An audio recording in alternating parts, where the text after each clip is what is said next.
Hey, this is Chris. It's episode 3, and we're going to talk about our college years. We're going to talk about all sorts of things college life related and get into some of maybe the techie stuff for us programmer geeks here.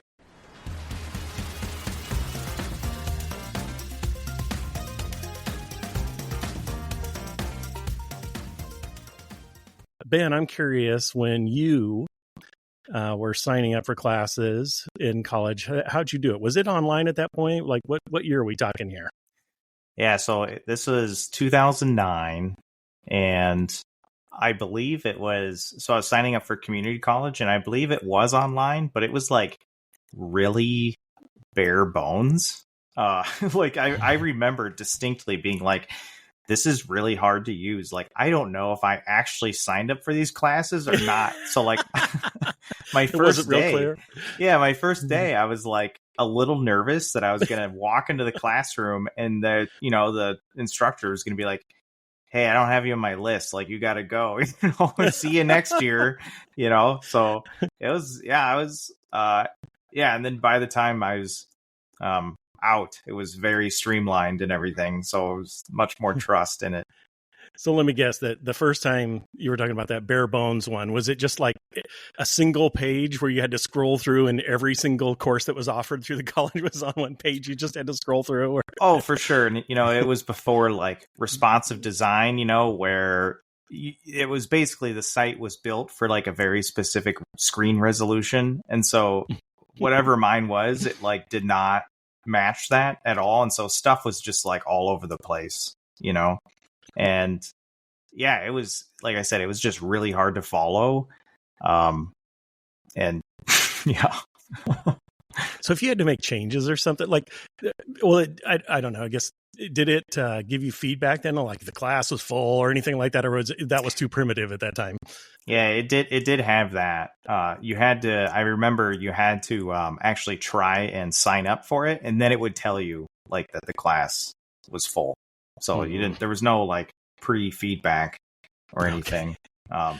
But it was very unexpected, I guess. Even it seemed like super high tech and cool even at the time, because in high school, it was always like I had to go and sit down, with a counselor, and really, you'd have like a printed out sheet of what you were going to sign up for. And then you'd try to like fill your calendar, which was also a piece of paper, try and fill up like your calendar and see like where everything fits. So that was also part of my hesitation of like, is this even going to work? I've never done this before. So, yeah. How about you, Elmine? I'm sure by then it was all... You would think. So when I first signed up for classes, the story was... you're a freshman in Iowa State, your academic advisor schedules everything for you your first semester, just so you like don't have to do that. So it's COVID and my sleep schedule is whack. I stay up all night playing Valorant, and I get a phone call from academic advisor, and he was like, "Hey, Elmina, we're still gonna have our meeting. It's supposed to start like 10 minutes ago." It's like, yeah, of course, like half awake. And then we talked for like 45 minutes, and I don't remember any of it because I must have just been like drifting away the whole time. And then the second semester I scheduled for classes, it was like super old website. It wasn't that deformed where stuff like was in the right spot, but it was just pure HTML and CSS, like for design wise. It was so basic. And then it was like that for my whole college. I think now they use some like app, which is even like, it's a newer UI and worse to use somehow. So it just gets worse. Okay, then I don't feel so bad, but you guys would die, of course. Back when I signed up, I think my first semester was the same thing that you said. That my academic advisor did most of it. But then after that, they, starting with my second semester, they gave everybody a paper catalog in your dorm mailbox. And you had to go through and circle the classes that you wanted to take and try to figure out the time slots that worked and kind of figure that out. Kind of like Ben said, you just kind of had to figure that out all on your own. And then you took that catalog with everything circled and you walked down and waited in line at the registrar's office. And by the time you got up to the front, you hoped that your classes weren't all full, but you had to have alternates ready, because if they were full, then you had to switch. And I know a couple times, even with my alternates, I still couldn't fill it up. And I just had to do the best I could and then knew that I was going to have to change it later. And then write them a check and then They printed me off this little dot matrix paper slip, and that was it. Yeah, waiting in line and writing a check. That was it. I was there still like, the mad rush to, like everyone knew when signups started, and so it would just be like this massive line. Yes, totally. Yeah, it was the same way online, but it was almost like worse from the anxiety because it's like you don't even know how many other people are also signing up. So it's like it feels like there's nobody, but you're like, oh man, it's like I'm gonna click into here and the class is gonna be full and my perfect schedule is gonna be ruined. My everything, all of my classes 3 days a week schedule. So yeah. Yeah, I guess I didn't think about that, but at least I knew where I stood in the line. For most of my schedules, it was just like, kind of knew like a set number of seats. Like before you signed up for the class, it was like 5 seats available and 99 seats available. And then for the grad school I was looking at to apply to, they have like a subreddit, and then you get added to like a wait list when you join a class. And it's like, oh, if you're in this range, you have this percentage of getting into the class based on like dropouts and people like doing classes and stuff. So again, it hasn't gotten too much better, but yeah.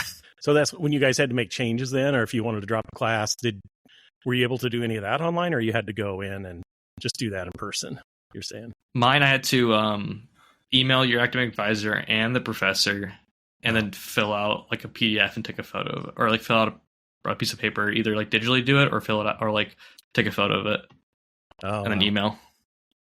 Yeah, I feel like I had the same experience. It was, it was easier. The barrier to entry was a little bit lower, but yeah, there was still, hey, we don't want you just like adding and removing classes, I don't remember the time frame, but I'm pretty sure that like if it was in the first so many weeks, I could just go to the registrar and just say, switch it.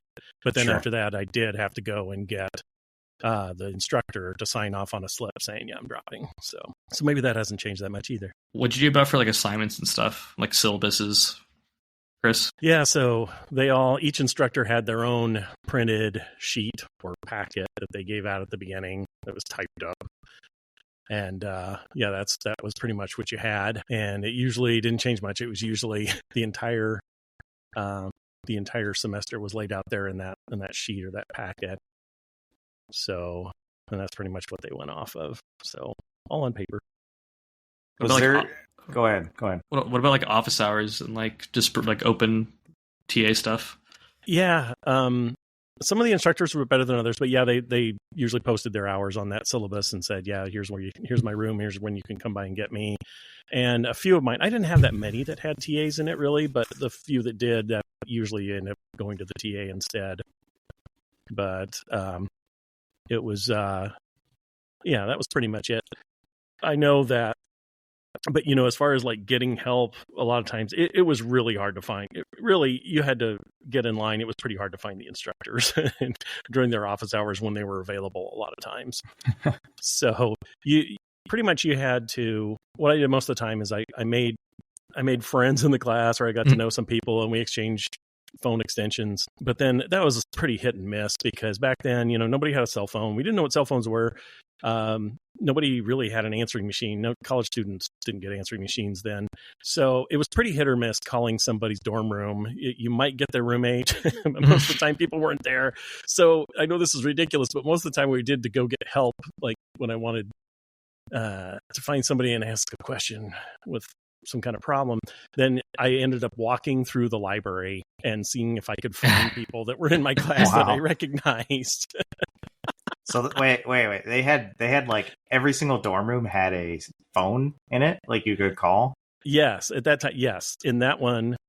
Not every dorm was like that, but yes, in the ones that I was in at the time, yes, each room had a dorm extension. Yeah. So like, me knowing college kids, this seems problematic in a lot of ways.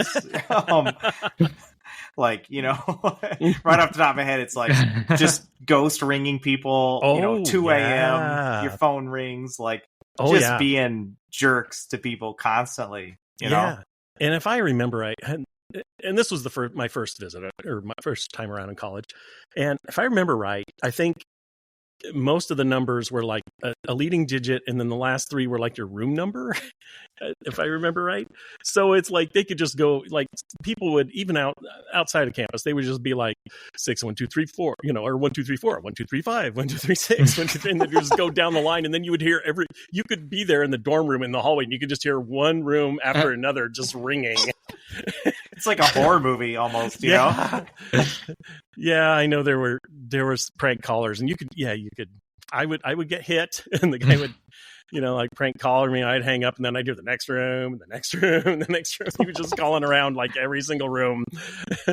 Yeah, it was bad. But then it's interesting that when I did go to community college, then we just had a shared one down the hallway. That was only one. But yeah, you're right. It was problematic. There were a lot of things going on with that. Not that, I wouldn't do any of that. I'm things, sure. I'm sure you wouldn't. But yeah, that's what it was like then. Yeah. So I went to Iowa State for just a year, but yeah, all of those. I remember seeing like the phone jack, but yeah, all those things were gone. Even in 2000, was it 2010 maybe? So yeah, it was. They'd ripped all that stuff out. No more prank calls. And now, did you have a cell phone by that point? Yeah, I did have a crappy flip phone, type of thing. So we were able to communicate, and I don't really think texting was like a big thing back then at the time, but it was, it was kind of half in, half out. I remember still doing like study sessions and stuff like with people in the class, like and having to really set those up like as we were in class, too. It was just kind of like that. There my Facebook friends were not. I had not grown my Facebook friends, to college folks at that time. It wasn't socially acceptable until 2010 or 2009. Yeah, for me it was it's kind of the same kids you kind of go with through every single class for like software engineering at Iowa State, because like everyone takes sort of the same classes. So we just had like a class Discord, the class of 2024. So every single time we would enter a new semester, we would just add a bunch of Discord channels for all the classes. And then if we were to get together, it'd be like, hey guys, I'll be at the library in this room at this time, show up, or whoever wants to show up can show up. So it was a lot better communication, I feel like. But I lived in Maple at Iowa State, which is a dorm hall, and each dorm floor had a phone, but it was like only for emergencies. Mm-hmm. Yeah, man, I would have loved having like those chat channels and stuff, like to communicate and stuff. That seems so convenient on the back end. Not having that was something else. So where kids were still college kids at those channels. Yeah. Oh, I bet. Yeah. So what are some more of the impressive dorm pranks that you remember witnessing or participating in? You don't have to claim responsibility. This one wasn't mine. There was a adult toy on our floor that people would just stick to ceilings around, and it became the dorm floor mascot. People would make posters, and then it went missing, and then there was missing posters that went up, and then by then, whoever is above your like RA in your floor was like, "You guys gotta stop." Oh my god, that's awesome! I don't think I could beat that. That's hilarious. Oh no! Once I was in the dorm, like the biggest male dorm to start off with. It was so gross. I'll tell you, it was just disgusting. It's just one thing after another. I remember one thing that people did was they would poop in a trash can, set it on fire, and then set it down in the elevator down to the bottom level. So people my would god! step on it. Holy cow! Well, that is brutal. Like I thought that was I remember that, what is that on Billy Madison or something, where he does that movie, but yeah, I didn't know people actually did that for real. Yeah, way before that movie. Yeah, it was, and it's interesting because my dad went to the same college, and he told me about that happening back when he was going through there. So things didn't change much. Wow. I think the difference was when he was there was a sprinkler system installed, and of course that set that off. So it was like, rushing with water too, I guess. In the end. Holy cow! They had disconnected that by the time I was there, but yeah. So most of my pranks they were just gross. Yeah, I don't think we really had any great pranks. Definitely not to either of that level. But I you brought up how like men were gross. I really feel like college was like it's almost like a case study in like how nasty like men are. Like Oh, it yeah. was the bath. I mean, it was just constant, just weird stuff, or people not picking up after themselves, or like you said, just like you. It's just like the epitome of like humanity's like disgustingness. It is I just feel like it could not get any worse. You know, there like that's where you go to learn about how gross things can get and to clean up after yourself. Yeah. Case in point, one story. I promise I will get off this thing after this. We had one guy. This must have been around finals time, and everybody was just blowing off steam. But this one guy came down the hall and he yelled at everybody that he had the biggest bowel movement that he had ever seen, and everybody had to run into the bathroom. He hadn't flushed yet. Everybody had to run in and witness this. Oh God! And people were taking pictures and stuff, and I was just like, "Why am I here?" Oh my gosh. Yes, what you said. Yes. Yeah, mine's a different story. Since it was 2020, like COVID time, ours got cleaned every single day. So ours are really clean the whole time. Wow. Yeah, I didn't even think about that, but that makes sense. Yeah, and I guess I got really lucky. All my dorm mate was very clean, and all my apartment roommates were also like very clean too. So I never had that like dirty college experience. Jealous.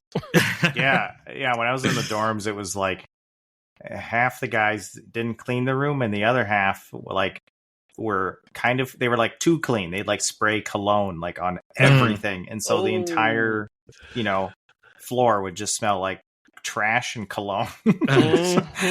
Yeah, it seems like I've had roommates that were either one of those two extremes, just didn't do anything, didn't pick up, were slobs, or they were overly and the cologne. Back in my day, I think it was Stetson and Polo. How about you? I don't even know. Cologne and fragrances are like a big thing for Gen Alpha. Oh yeah, really big. Yeah. Why? It's like a thing about do you know like mogging means? No, you're gonna have to explain that for the audience too. Mogging, mogging, means to like look better than someone, and it's usually like example, like Squidward and SpongeBob when he like looks with like the chiseled chin and everything. Yeah. Mm-hmm. So that's like it's like that, or like Greek like sculptures in these like TikTok videos, and it's like if you want to smell like this, it's like, and then fragrances just got like bigger and bigger. This is like after I was in school, but like apparently now I heard from a teacher friend that it's just the hallways are insane. I haven't noticed that with my son yet. He's an alpha, but he just turned 14, so maybe he hasn't quite hit that yet. Yeah, it's usually correlating with like dating. So, oh yeah, not quite there yet. It's coming. What was your guys' like first? Or I assume Chris, like, were you just only taught Cobalt for your like first programming language? Oh my gosh, yeah. So my first go around at college, when I realized I wanted to get into programming, it was just COBOL, mainframe COBOL.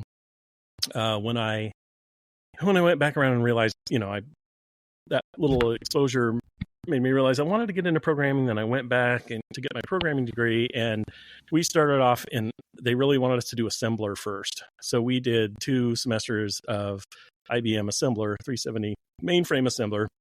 I'll tell you, people who make fun of COBOL, I get it. Now looking at 2024, looking back at COBOL, it looks ridiculous. But if you start off with the context of doing assembler, and then you go to a COBOL, you're like, wow. It's just because you're going from like a second generation language to a third, and it's just such a step up. I know that sounds ridiculous. COBOL's a step up, but that when you come in with that context, that was a big deal. It's like, wow, this COBOL stuff isn't too bad. Were you like aware of like any other, COBOL competitors or anything like at the time, where it was like, kind of like, oh, if you learn COBOL, I guess like what you hear sometimes is like, oh, that's a dead language or something, like you got to learn this. And so like, was there any of that? Like was the COBOL wars over and COBOL had won, and so you kind of felt comfortable there? Or? Well, and I think I mentioned this before in episode 2, but the college I went to, it was very much geared at getting you a job in downtown Des Moines. I see. So in financial and insurance world, which was, 95% COBOL. So we felt pretty good about it. But, we also learned C. They taught us, but so we knew, I knew that I didn't want to be a mainframe programmer for my entire life, but I just saw that as kind of like the starting place. And then I thought I was going to be learning more C and getting into music softwares where I thought I was headed. But then, they also taught us things that you guys probably haven't even heard of, like PL1. Nope. I think it means programming language 1. It's an IBM thing, and it was going to be like their next big thing. And I think it was more object oriented, more C-like kind of, but on the mainframe still. But I don't know anybody that uses PL1. RPG. Oh gosh. Report program generator. Now there's fun. Yeah, it's an entire language just for generating reports off flat data. But yeah, so I knew there was other languages out there and stuff, but at the time in the world I was in, it didn't, nobody was really using those, so it didn't seem. But I wanted to get to that. So in community college, actually my first programming stuff was it was Visual Basic, but I really at the time I really didn't understand it that well. And the teacher was you talk about dry, sweaty nerds. It was the guy just was not an engaging instructor. It was very monotone. It was pretty brutal, and so I was really just disinterested. But then I had this web course, and it was we learned HTML and CSS, and it was I actually could build something. I built a website. It was absolutely trash, but I could actually very easily just in Notepad, literally put it in Notepad, put some HTML tags and open it in my browser and could actually see stuff. And it was that was my ticket into hey, I actually really like this. I really like web development type of thing. I don't really like, the WinForms, sort of the Microsoft desktop stuff. I did not like that at all. And that was at community college, but then I went to real college after, and it was C++, and it was just it's just I'm sticking my tongue out. It's just so yucky and gross and just not engaging. And it's here, build a calculator, it's just I understand it's fundamentals, but oh my God, it is so boring. It was just not my type of learning at all. So it's kind of a preface. I did not have a good time at college. I did not like college that much. I went there to get my piece of paper, really, check the box. But yeah. But you're really good at learning on your own. You read a lot, and that's where that's how you learn. And I really struggled with structured learning. And for long periods of time, I love conferences, and dev jams and, those types of things. But if it's hey, strap in for the next 6 months, you have to go to this class every, 9 a.m. every Monday, Tuesday, Wednesday. It's nah, I want to sleep in today. I need sort of a more of an unstructured learning. And yeah, I loved reading, but just a lot of that stuff is just not. I just was not a good student ever. For me, it was I kind of knew a lot about. I thought I knew a lot about programming coming in because I was doing it since I was a little kid. Started with JavaScript and C# and Unity and following YouTube videos in elementary school, and then middle school doing a few game jams, and then high school I had a few programming classes, but they were kind of bad. Was JavaScript Minecraft? Was that from Minecraft? No, it was OG Unity. You could choose between JavaScript and C#, and so I would do whatever the tutorial I was watching at the time because I just blindly followed the tutorials, not really know what was going on. High school was all Java. AP Comp Sci was good, but our teachers did not know programming, but he's really upfront about it. He's like, here's this book, like I'm here for your guys' help. I can do some stuff. So I kind of learned how to like teach myself, which is actually pretty valuable. But for college, first class was, I was going to pre-calc my first semester, not calc 1 like most students. So they're like, oh yeah, you can't do intro object-oriented programming. You need calculus for this. And I was like, oh, okay. So they put me in. What? Yeah. So they put me in software engineering, like something. It was like intro to C++.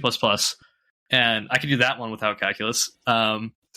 So that one was pretty good because I never used like C or C++ before then. Still learned some stuff, but like you guys said, the first few times, so like the first, I'd say until my junior year, I was really still bad at programming. It was until after my first internship where I like understood there's a lot more to this and like understanding the big picture rather than just like put these lines in and you get this output, you know?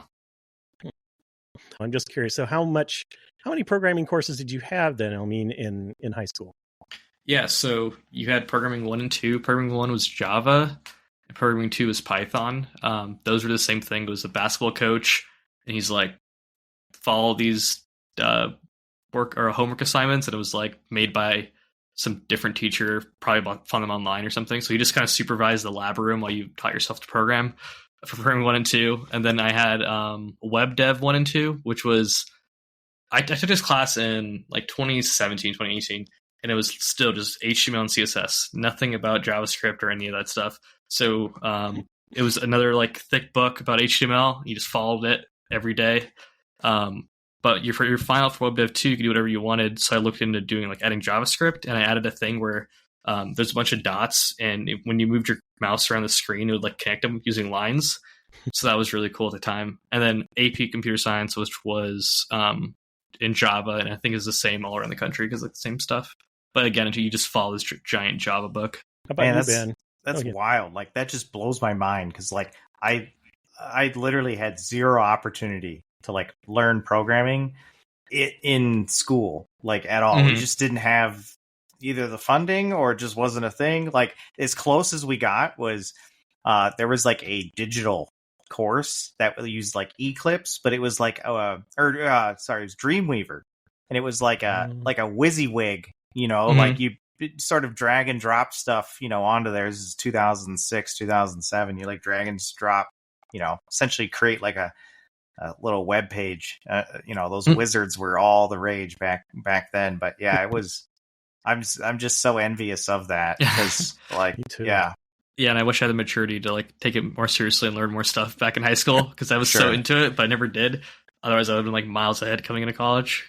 But it was actually all the cliche like jocks like popular kids would take the programming 1 and 2 because it was just a free A. So it was actually a really hard class to get into sometimes. Like we have people who didn't, there's too many seats because it was an elective. Because everyone knew it was like, oh yeah, it's like open up a cool math game to just play for 2 hours and you're fine. Oh yeah, he never graded anything too. For the sake, there was no grading. You just automatically got an A. Wow. Wow. Well, I already told you guys, but for the listeners, my programming class in high school was at the end of math class, if you got your homework done, you fought over the Apple IIc in the back of the room. Or there's 2E. You fought over the Apple IIe at the back of the room with 3 or 4 other people to try to figure out how to make Hello World show up different ways on the screen. That was my programming in high school. Yeah, we basically just had that, and then in college, actually, so like when I was at Iowa State for that first year, it was C++. I dropped out there and then came back and went through, got my associates at community college, and then went to University of Northern Iowa and got my bachelor's. And like at UNI, it was actually all web based too. I would say like there really wasn't like a ton of core, like even like not object oriented stuff. Just it was a little bit of Java and stuff. But honestly, I wish there was a little more curriculum there that was like around programming. I actually got into one of my classes, and the teacher like because I always, you know, I was always like an unstructured learner, so I do all this stuff like outside of class, and the instructor was basically like, hey, I can tell that like you're way out of this. Do you want to like do this project for like the University of Northern Iowa and like build basically the exit survey for like seniors, and basically build a little web page that takes a survey and then like stores the results like in a backend. And it was like, and he's like, then you don't have to come to class anymore. That'll just be like your semester thing, And that was like, this is like exactly like, it was just such a nice opportunity. It was like, this is exactly like what I want. It's like, just give me something where it's like actually real, because like I always hated all the creative calculator and stuff. It was like, it was so nice that like, I was so lucky to have that instructor to like see that and recognize that and just be like, hey, you can do this thing. You don't come to class anymore. Just build this. And, and I like overbuilt that thing. I learned so much doing that, because it was like, hey, I had to learn what a database is and where to host it, and all of this stuff. So it was a good time. But that was like what I remember most. I feel like of all the classes I learned like the most in, it was that one that I actually didn't go to class in at all. I always knew I liked programming, but I didn't really grow fond of it till like junior year when I took like operating systems. And then really understanding how like everything worked. Like I obviously knew like GPU, CPU, RAM, all that stuff, like really getting into it. That kind of made everything click. So I understood everything from like top to bottom. I think that was like really cool, because like you said, Ben, like I'm not really a fan of like the basic like coin, or it was always like calculate change in every language you learned at Iowa State. It's like, oh, give me something better. Yeah, I never like enjoyed any of those, but my like, even growing up, like my oldest brother was, he was a .NET developer, like in the basically like .NET 1.0, and until even now. And so I would like watch him build like these web applications, in 2005, 2006, and it was like, oh, this is really cool, and that was a really nice opportunity. But basically, we both, my older brother Jim and I always kind of looked up, we've decided very early that we were going to be computer programmers just like him, and that kind of naturally fit too, as I'm sure a lot of nerdy folks, it kind of comes with the sphere, I guess, of, playing video games. It's like, oh, I want to build video games, and then you learn that the video game industry is an absolute dumpster file to work in, and you're like, okay, I still want to do programming, not video games. So like, what else is out there? So I'm curious, what did you guys, for your college classes, what did you have in the way of books, or what did you guys get taught from most of the time? So like PowerPoint. PowerPoint. Just PowerPoint. Sometimes sometimes they had like interactive online homework stuff. That was like 2 or 3 classes. But it was really just go read the PowerPoints, open your like Canvas app, which is just like a way to see all your classes and homework assignments, download the PDF and follow it. So there wasn't more slides. So before classes started, there wasn't any material. There weren't any materials or anything you had to go out and buy ahead of time for the classes. Oh yeah, I guess there was some books they like want you to buy, but you could always just opt out, and then I would find copies online. Like that. So. Legal, totally legal and valid copies. Yeah, I would actually email the author of the book and they just send it to me for free. That's what happened every time. It's amazing. How about you, Ben? Yeah.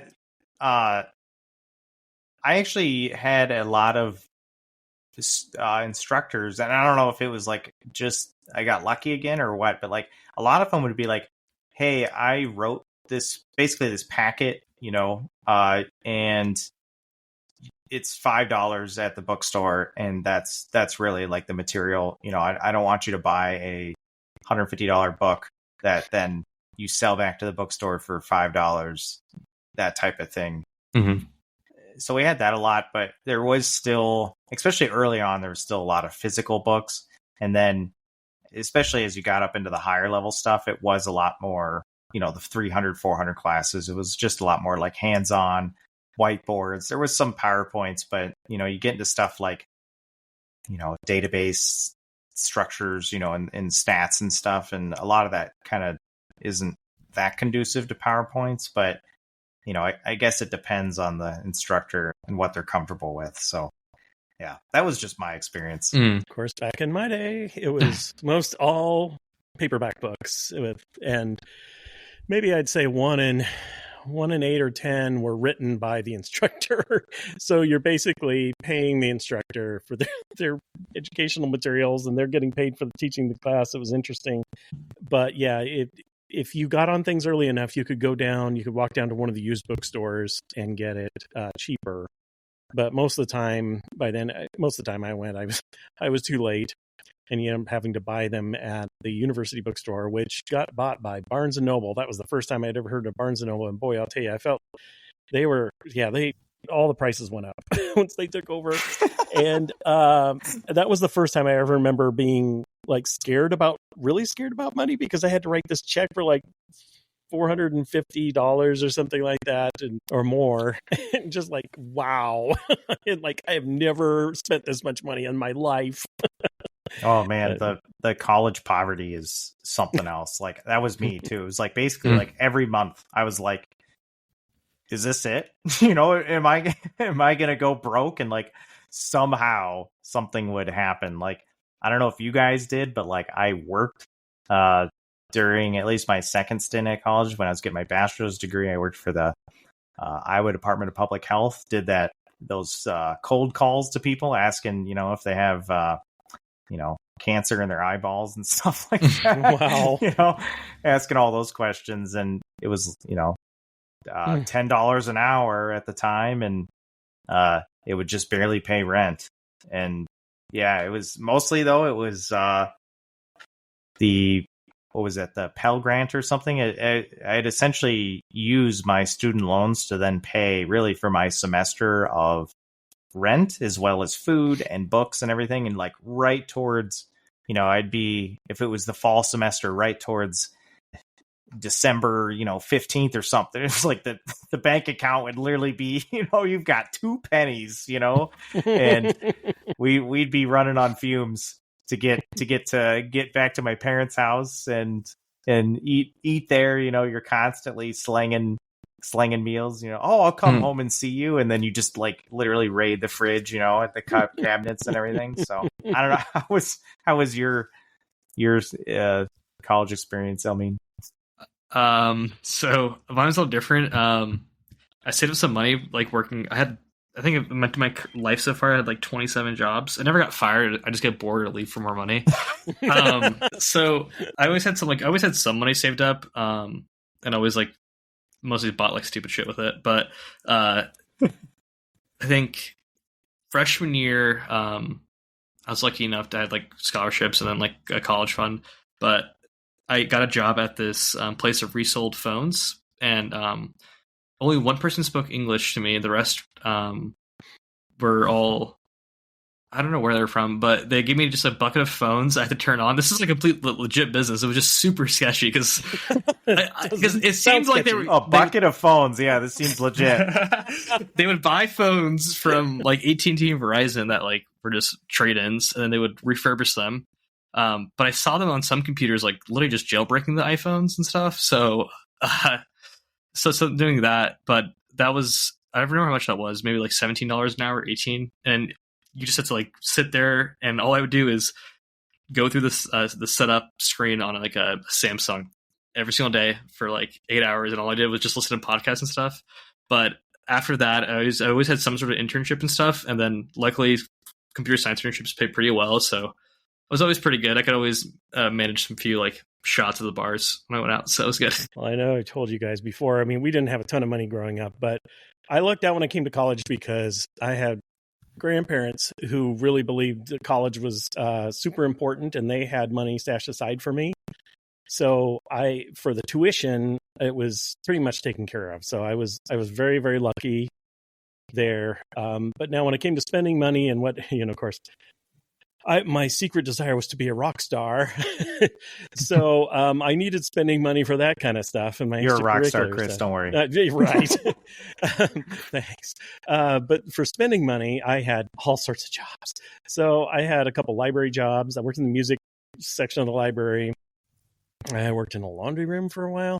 Eventually, I worked for a music store downtown, and that was one of my favorite, maybe my very favorite job ever. I love that. I wish I could just retire and work at a music store somewhere, and that was great fun. I loved it. but yeah, so that was where my spending and my extracurricular money came from. Yeah, I had to pay off all of my loans like after the fact, and luckily my wife is really good with money. We actually bought a house like on the south side of Des Moines, and like it appreciated in value like $30,000 in like the year and a half we were there. Wow. Yeah, that's another thing that has changed since, I was in college, is both the cost of college and the cost of housing just exploded. Yeah.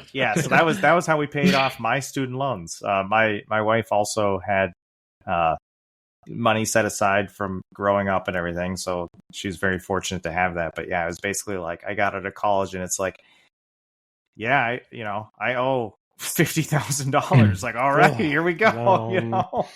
Wow. And so I started college in 2009 was my first year, and it was community college, sure. But I think like my entire semester was like, I don't know, a couple grand or something. And then my last year at UNI, it was like $9,000 or so. It was just, it was insane. Just even from when I first started in 2009 to 2015, my last classes, it just exploded. I don't even, Elmine, please tell me how bad yours was. I think it's around there. And it was a little expensive freshman year because I was in the dorms with a meal plan. But after that, I would say, it's like 11 to 13 if you include housing and meals and stuff per semester. So it's a lot more.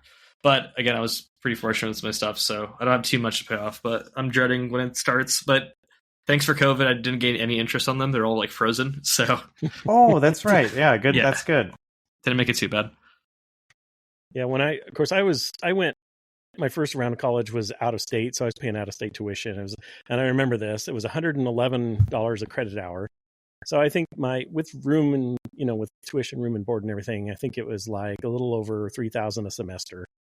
But that was high because at the time, because I was paying that out of state tuition. But then when I went back to community college after that, then in Iowa, it was about 38 a credit hour. So we're thinking, oh, wow, this is great. Yeah. My the $2,000 at Kirkwood was which was the community college. I think that like even included food, and everything at the time. And it was like, this is $2,000, and it's like I basically get one free meal a day too there. So it was pretty good. Pretty good deal. So I'm curious, what did you guys ended up doing for fun, like in the dorms and stuff? What did you were you playing? I mean, I'm picturing you doing Call of Duty between classes. Yeah, so for me, it was I didn't even go to class. I just played Valorant all day. That worked out. I also went to me and my 8 friends I knew from high school all got on the same floor of our dorm. And then so us plus the other people that we became friends with. So every weekend was just like constant party. Everyone had their like doors open, music was playing, and people were just walking about back and forth. So yeah, I just had large friend groups. That's kind of found what most stuff to do. And then, can I say I had a fake ID? I think the statute of limitations has run. Yeah, so we somehow found a way to get into all the bars. Freshman year, so that was really nice, and did that for like sophomore year before they started cracking down because Ames police absolutely hates that they're a college town, and so that's the only issue they ever go after. That's how it was where I went to. So nothing else mattered. So it was like COVID time, and were still like, it sounded like interacting, I guess, a lot. Like, was there any like scares or anything, or was it pretty like lax, like the environment? It was very relaxed. One thing I was going to mention earlier was it was really cool. I think all colleges should keep doing this. For the first 2 weeks that you were on campus and moved in, like away from your parents, those first 2 weeks of college, you had no classes, but you can go to the meal plans and everything was still there. And they had some orientation stuff like every few days and stuff. I think their idea was just get everyone to get sick right there and then just stay there. But no one that I knew really got COVID at all. There was always that occasional like flu around winter, but it was always like that since like elementary school. And then, yeah, it was pretty relaxed. You have to have a mask on when you're taking the buses and stuff. But being in Iowa and how we are, those just masks became lower and lower in your face to the point where they like we're not even covering your mouth. So people just had like that all the time. Yeah. Yeah. Was there like a lot of kids like that would attend like remotely? Like, was that an option? I guess like were people actually attending class like in person? Yes. My roommate was going to his classes in person. And then it's like it is always, you show up the first day and then people show up less and less to the point where it's just you and the professor. But all the international students were online, and then the lectures you had to go to were usually all on Zoom, and then people would just remote in. And then some people were obviously in dorms, but I would say it's like 70-30, 70 being at Iowa State in their dorm and 3% being at home.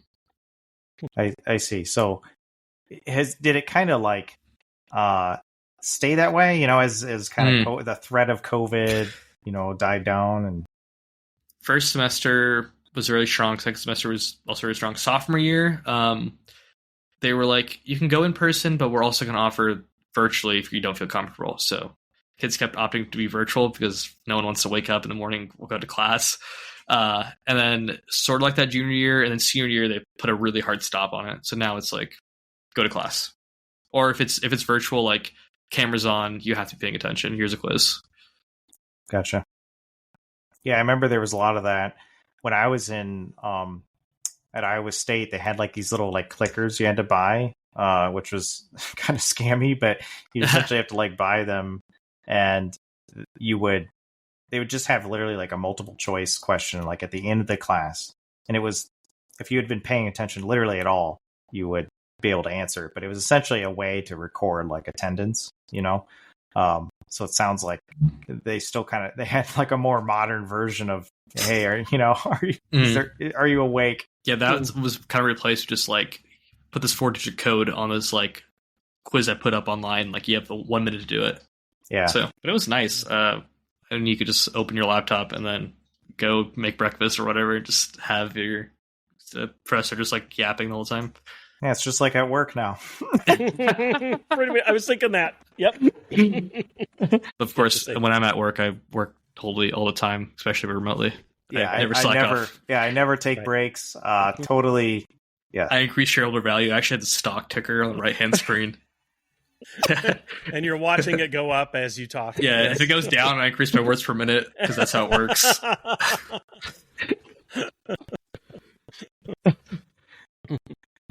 So, Chris, like with all of what El Mean said, like, how did you like find how to do stuff back then? Because even mine, it was, towards the end of my venture, there was Facebook groups, and you were just constantly connected to everybody around you. So, like, how'd you do it back in the cool days? Yeah, I mean, really. Like I said, I think I mentioned earlier, it's like if it was if it was one of your core classes, then you probably knew most of the people, and then you knew how to find them. Like you went to their house or you tried to call them or something. But a lot of times, I just remember going through the library and looking for people that were in my class to find like answers to questions and stuff like that. But it was it's like I ended up joining a fraternity. That's shocking, but that was a way to get like a quick close group of friends that you could connect with and rely on things, and you had stuff in common with. But yeah, there wasn't, of course, nothing online. Yeah, there wasn't really a lot of anything else. That was kind of what you had to do. What house did you rush?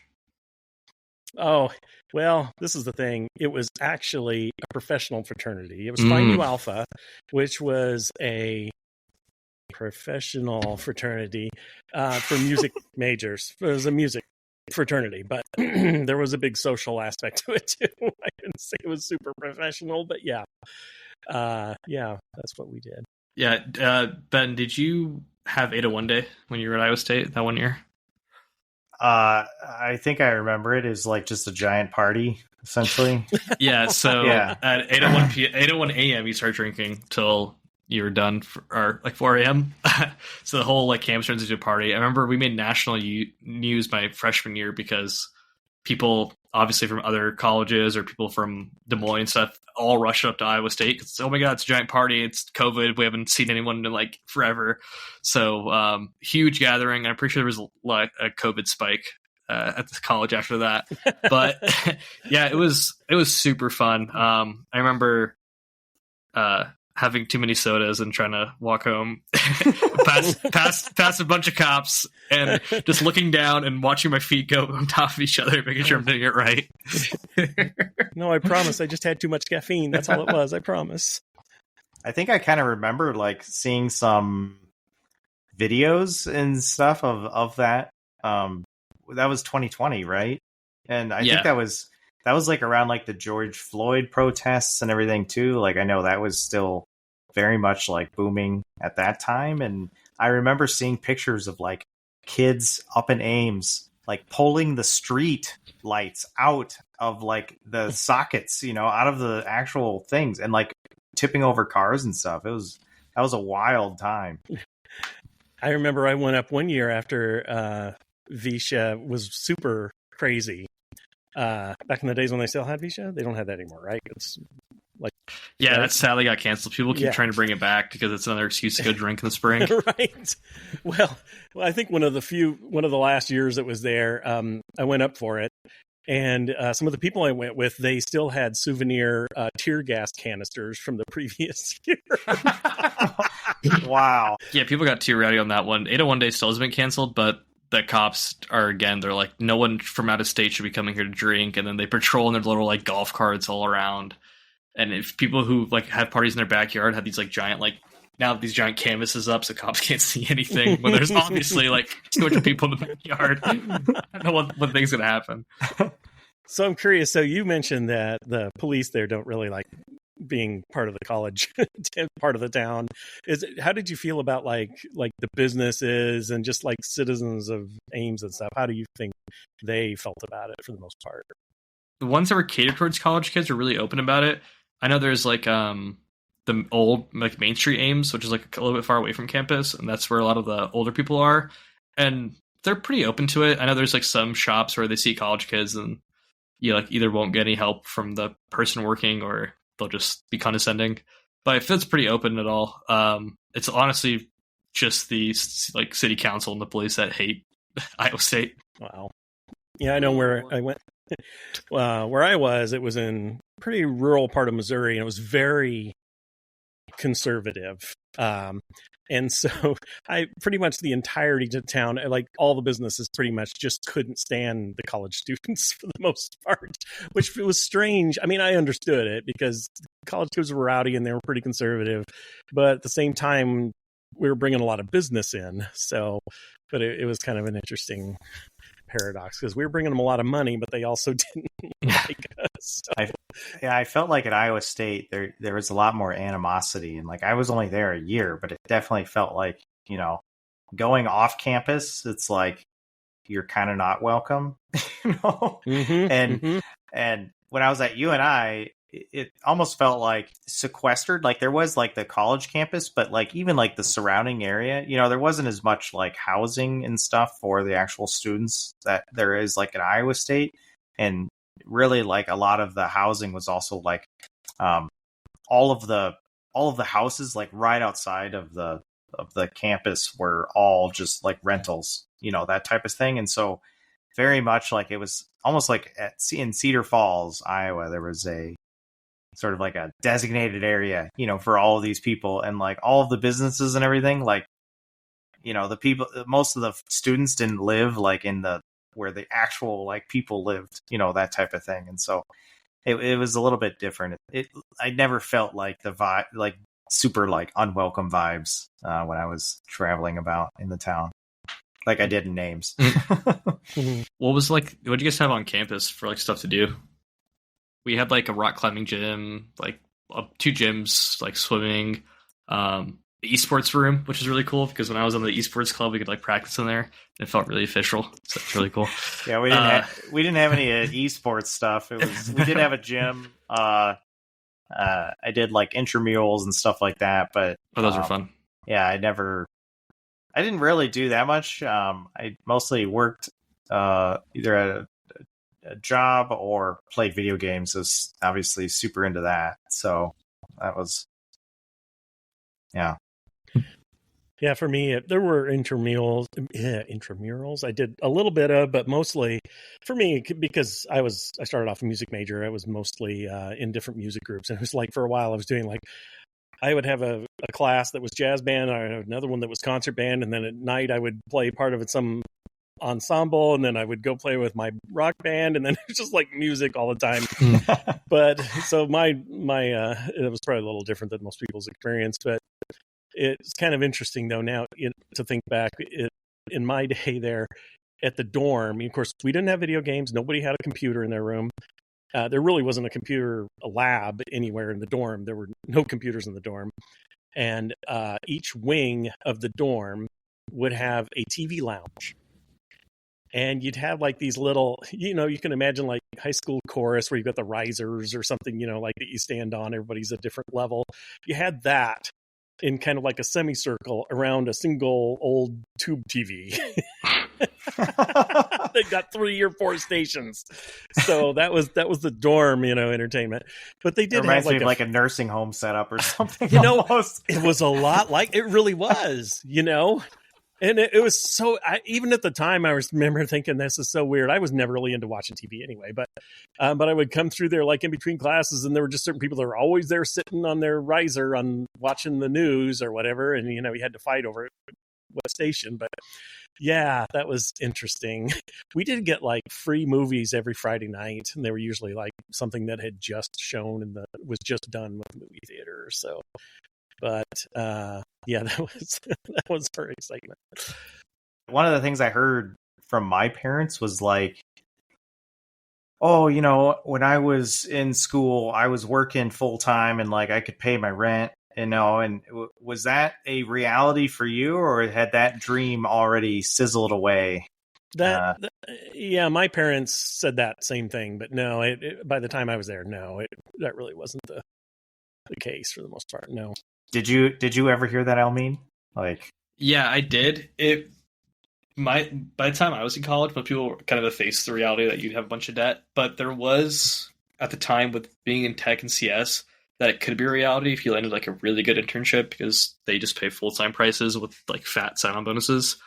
I think if I were to do it like all by myself, I would still have debt, but I think I could probably manage just with internships alone. Nice. Yeah, but most people, it's like, oh yeah, just get loans. You're never going to pay them off. It doesn't matter. Yeah, that was my experience. Can confirm. How were the kids around you guys in your programming classes? Were they like amazing at it, or were they just like same as you guys, just like first time programmers? Honestly, and I don't mean to be, I sound arrogant, but I think that was one of the reasons I found out that was maybe something I was good at. Was I was the one that everybody was coming to with questions. I was the one with the answers in the classes. And so I was like, wow, maybe I found something I'm good at for once.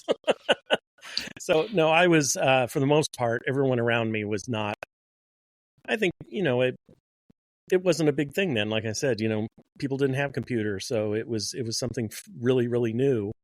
And no, I found for the most part, people were interested in it because there was money to be found in programming, but they weren't necessarily really super into it.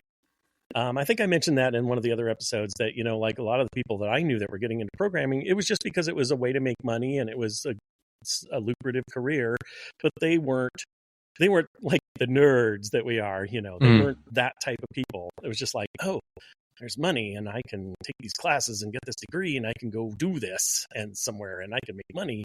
But it wasn't, they would have made fun of us. I mean, they're like, oh, you guys, you nerds, that was not who they were. Different group of people. It was interesting. Yeah, for mine, it was like, I feel like there was 2 groups. There was the people who were almost like programmers, they, I honestly, I feel like a lot of them probably shifted careers. Like I have some of them on LinkedIn and like they immediately shifted careers out of programming into, some sort of analyst, something adjacent to it. But, and then there was like what I'd call like, I don't know, the people like me that were like super nerdy just overall. And, socially awkward at the time too. There's not, I pause, but there's not really a good way to say that. Just kind of like the ultra nerd type of folks, you know, and it kind of seemed like that was like kind of the split in my classes that I had. We actually had, when I was at Iowa State, we actually had this really brilliant kid in there. And when I say kid, I mean, I think he was like 11, Wow. taking C++ courses, like with, you know, a bunch of us college kids. And I would look at that kid, you know, I'd sit down in class and I would look at that kid and I'd think like, man, like, and he was having no problem too. He would like answer stuff, and it's like, man, what am I doing with my life? This kid's, you know, he's half my age, and he's like running over me. It was really intimidating. Yeah, for me, it was like my first two classes. I was like, coming into college, was like, oh yeah, I was the best at my like programming classes in high school and stuff, so I'll be fine here. But obviously, with how easy it is to like learn programming stuff, there's kids way better than me. And then it wasn't until after my first internship where I felt like they kind of switched, where after those like intro classes, when it comes to more like actual software engineering classes, like building stuff, I was like, I don't know how you guys are like graduating at all. Like these were just so like bad. Or just like, I don't know. I've met a few people at Iowa State who like actually do enjoy programming and are also nerds, not just like nerds who like are good at programming. I don't know. That explains it all. But yeah, same thing, programmers, nerds, and then people that were like really good who I'd always see like get A's and stuff. Never went to class, never saw them, never knew if they graduated until they showed up for graduation. And they said software engineering. I actually didn't even start out as a software engineer when I first got into college. I went for my bachelor's. So I got my associates in what the community college called a computer support specialist. And it was really just like hardware, sort of like, I'll say like almost up to like a tier 3 help desk type of thing. And so I was always very much into hardware. You know, my website has a bunch of the computers I've built, and I've always been very much into custom PCs and, you know, all down, you know, really fascinated by like the transistor and stuff and all of that stuff. But my first major was actually electrical engineering. And I got into the classes, and one of the classes was like construction stuff. It was like learning like how like buildings are built or stuff. And I knew the second I walked in that classroom, I was like, I can't do this. You know, like I'm not a construction guy at all. Like that, these hands were not made for working, you know, physical. These are not hands of the land, you know? And the teacher was, he kind of had a style of teaching that was not mine. And, you know, I already expressed that I'm not like a great structured learner either. But yeah, I had that class, and I had like some physics, which was whatever. And then the actual like electrical engineering courses, you know, we built basically like a PCB, you know, put some transistors on it, made it display like 1-0, you know, that type of stuff. But all this logic gates and circuit stuff, like, missed me with that shit. That stuff was so boring. Oh, that was so boring. Yeah. And so then the very next, like a month and a half into it, I changed majors halfway through and was like, all right, we're just going to finish out this semester. We're pivoting to software engineering. And that was it. I think you would have liked it a lot more if you came like when I did, just because of the internet being what it is now, and then the Discords, and like how at least COVID time was really kind of unstructured, just kind of get it done when you can. I think you would have had a different experience if you were to start in like 2020. Sure. Yeah, I was very much like, when I went to Iowa State, I was very much like homesick too. It was just not a good experience overall. My brother and I actually went to Iowa State together, and I dropped out and he stayed.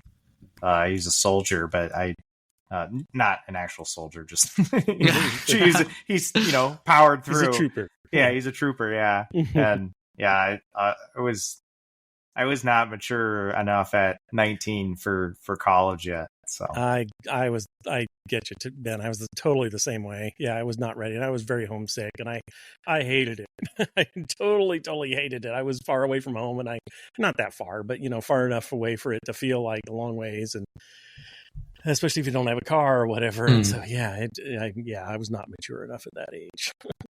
And I liked your story, Ben, about how you kind of transitioned there. I don't know if I told you guys this before, real quick, that so I started off as a music major, like I said, but in music you can either be a performer, which is incredibly difficult to get into and incredibly stressful, and it's like being a pro football player. That's the kind of luck you would have or shot you would have. And then either that or teaching, which you can imagine teaching high schoolers or elementary school band instruments, or the music business. So I got a little push from my family saying, well, no, if you're going to be music, you can't do those other two things. You really got to do the business. That's where you can go. And you know what? There was a music business program, but they said, no, that's not good enough. Just get a business degree. So I went and I got a business degree, hated it every single day. I took my first accounting course. I'd never taken it in high school. I took it there.